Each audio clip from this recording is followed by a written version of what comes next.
رب ذوالجلال کے بابرکت نام سے ابتدا، جو بڑا مہربان ہے۔ دیکھتی آنکھوں، سنتے کانوں کو، ریئلٹی آف اسلام چینل کی طرف سے محبتوں بھرا سلام۔ اس ویڈیو میں قارون کے خزانے اور اس کے انجام کے متعلق مکمل تفصیل بیان ہوگی۔ قارون حضرت موسیٰ علیہ السلام کے چچا کا بیٹا تھا۔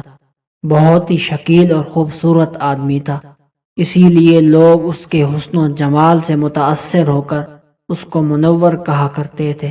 اس کے ساتھ ساتھ اس میں یہ کمال بھی تھا کہ وہ بنی اسرائیل میں تورات کا بہت بڑا عالم اور بہت ہی ملنسار و با اخلاق انسان تھا، اور لوگ اس کا بہت ہی ادب و احترام کیا کرتے تھے۔ لیکن بے شمار دولت اس کے ہاتھ میں آتے ہی اس کے حالات میں ایک دم تغیر پیدا ہو گیا، اور سامری کی طرح منافق ہو کر حضرت موسیٰ علیہ السلام کا بہت بڑا دشمن ہو گیا، اور اعلیٰ درجے کا متکبر اور مغرور ہو گیا۔ جب زکوٰۃ کا حکم نازل ہوا تو اس نے حضرت موسیٰ علیہ السلام کے سامنے عہد کیا کہ وہ اپنے تمام مال میں سے 1000واں حصہ زکوٰۃ نکالے گا، مگر جب اس نے مال کا حساب لگایا تو ایک بہت بڑی رقم زکوٰۃ کی نکلی۔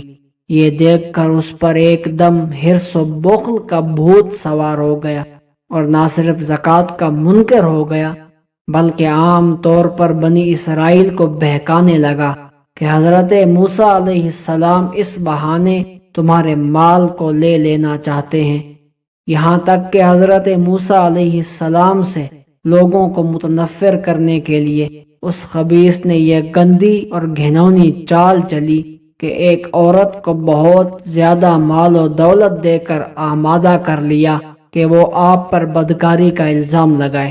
چنانچہ عین اس وقت جب حضرت موسیٰ علیہ السلام واعظ و نصیحت فرما رہے تھے، قارون نے آپ کو ٹوکا کہ فلانی عورت سے آپ نے بدکاری کی ہے۔ حضرت موسیٰ علیہ السلام نے فرمایا، اس عورت کو میرے سامنے لاؤ۔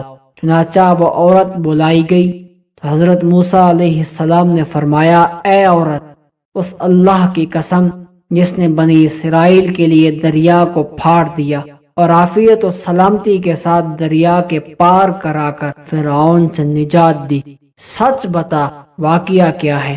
حضرت موسیٰ علیہ السلام کے جلال سے عورت سہم کر کانپنے لگی، اور اس نے مجمع عام میں صاف صاف یہ کہہ دیا کہ اے اللہ کے نبی، مجھ کو قارون نے مال کثیر دے کر آپ پر بہتان لگانے کے لیے آمادہ کیا۔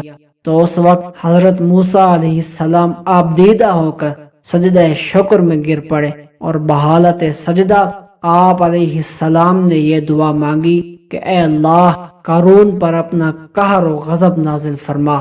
پھر آپ نے مجمع سے فرمایا، جو قارون کا ساتھی ہو وہ قارون کے ساتھ ٹھہرا رہے، اور جو میرا ساتھی ہو وہ قارون سے جدا ہو جائے۔ چنانچہ 2 آدمیوں کے سوا تمام بنی اسرائیل قارون سے الگ ہو گئے۔ پھر حضرت موسیٰ علیہ السلام نے زمین کو حکم دیا، اے زمین، تو اس کو پکڑ لے۔ تو قارون ایک دم گھٹنوں تک زمین میں دھنس گیا۔ پھر آپ نے دوبارہ زمین سے یہی فرمایا تو وہ کمر تک زمین میں دھنس گیا۔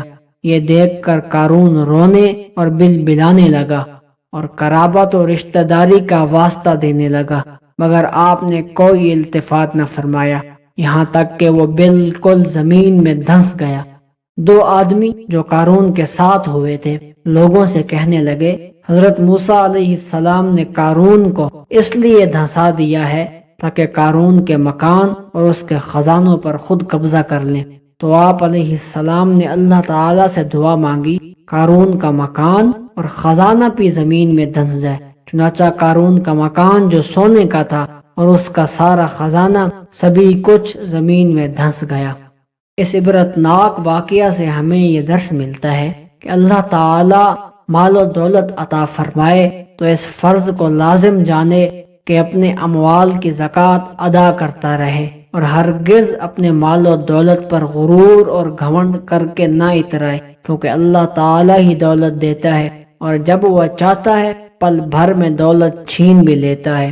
ہر وقت اس کا دھیان رکھتے ہوئے تواضع اور انکساری کی عادت رکھے اور ہرگز کبھی انبیاء و اولیاء و صالحین کی ایذا رسانی اور بدگوئی نہ کرے کہ ان مقبولان بارگاہ الہی کی دعا اور بد دعا سے وہ ہو جایا کرتا ہے جس کا لوگ تصور اور خیال بھی نہیں کر سکتے۔ اللہ ہمیں اپنی حفاظت میں رکھے۔